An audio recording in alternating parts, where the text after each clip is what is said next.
So this is Dr. Edward Kneisel.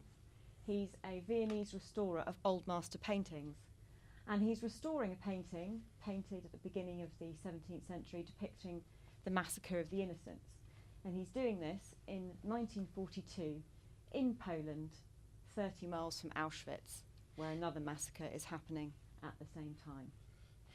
My thesis tackles how the Nazi regime used cultural property, and it looks at this through the lens of restoration and conservation.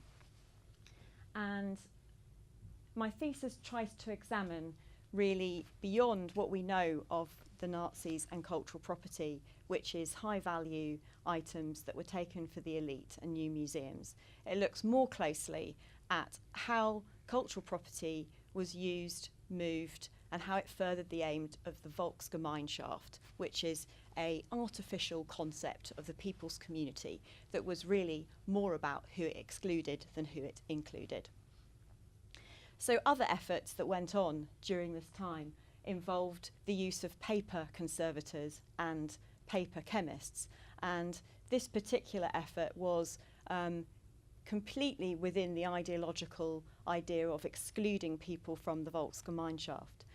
This involved cleaning, repairing and microfilming 17th century documents onwards that showed the births, deaths and marriages of people in order to prove whether you were Jewish or not.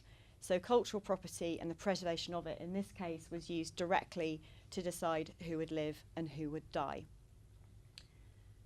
One of the other aims was to propagandise cultural property and its theft.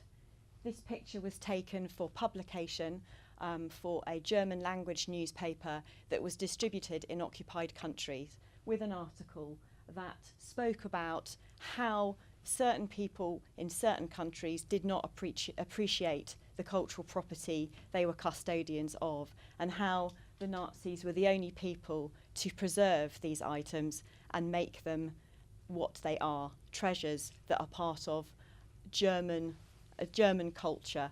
And these paintings and other works of art were brought straight back and to be enjoyed by the people that they felt were worthy and knew how to enjoy them. So my thesis really is about challenging ideas of high value objects and looking at how the people's community was furthered through the direct physical intervention of specialists that worked for the regime. Thank you very much.